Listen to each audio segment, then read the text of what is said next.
আর স্পিকারে আজ সহমতের সিদ্ধান্ত, রাহুলের দুঃখ প্রকাশ, মমতাকে ফোন। গতকাল সন্ধ্যেতেই খার্গের বাড়িতে বৈঠকে তৃণমূল। কংগ্রেসের একতরফা সিদ্ধান্তে অন্য শরিকদের মতো আপত্তি তৃণমূলের। আরো বিস্তারিত বলবো, আমাদের সঙ্গে রয়েছেন আমাদের প্রতিনিধি মৈত্রেয়ী। দেখো, গতকালই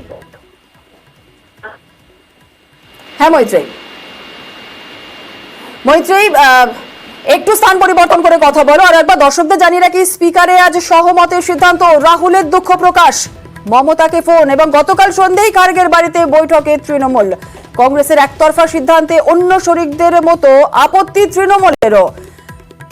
কথা বলছিলাম আমাদের প্রতিনিধি মৈত্রেয়ী ভট্টাচার্যের সঙ্গে। মৈত্রেয়ী, আমি তোমাকে বলছিলাম যে কালকেই যখন কে সুরেশের নাম ইন্ডিয়া ব্লক স্পিকার প্রার্থী হিসেবে নমিনেশনে দেওয়া হয় এবং তার নাম যখন ঘোষণা করা হয়, তারপর থেকে কিন্তু তৃণমূলের অসন্তোষ জানা যাচ্ছিল। তার কারণ তৃণমূলের তরফ থেকে যেটা জানা যাচ্ছিল যে কে সুরেশের নাম যে নমিনেট করা হবে বা তিনি যে নমিনেশন দান করবেন সে বিষয়ে কার্যত অন্ধকারেই রাখা হয়েছিল তৃণমূলকে। এবং এমনকি অভিষেক বন্দ্যোপাধ্যায় তিনিও তার ডিস্যাটিসফ্যাকশন প্রকাশ করেন লোকসভায় প্রবেশের পরে। কিন্তু তারপরে জানা যায় যে রাহুল গান্ধী তিনি ব্যক্তিগতভাবে দুঃখ প্রকাশ করেন যে এই সিদ্ধান্তে তৃণমূলকে আগে থেকে ইনভলভ না করার জন্য। এবং তারপর গতকাল বিকেলে তিনি মুখ্যমন্ত্রী মমতা বন্দ্যোপাধ্যায়ের সাথে ব্যক্তিগতভাবে ফোনে কথা বলেন এবং দুজনের মধ্যে প্রায় মিনিট 20 ফোনে কথা হয়।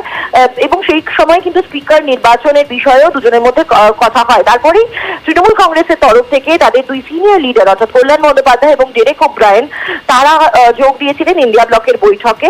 যদিও সেখানে উপস্থিত হয়েও তারা নিজেদের যে অসন্তোষ অন্যান্য শরিকদের সঙ্গেও তারা নিজেদের অসন্তোষ স্পষ্টভাবেই জানিয়েছেন কংগ্রেসকে যে ইন্ডিয়া ব্লকের অন্যান্য শরিকদেরকেও সমন্বয় বৈঠকে অনেক আগে আনা উচিত ছিল এবং এই বিষয় সম্পর্কে তাদের সঙ্গে আলোচনা আগেই করা উচিত ছিল কংগ্রেসের।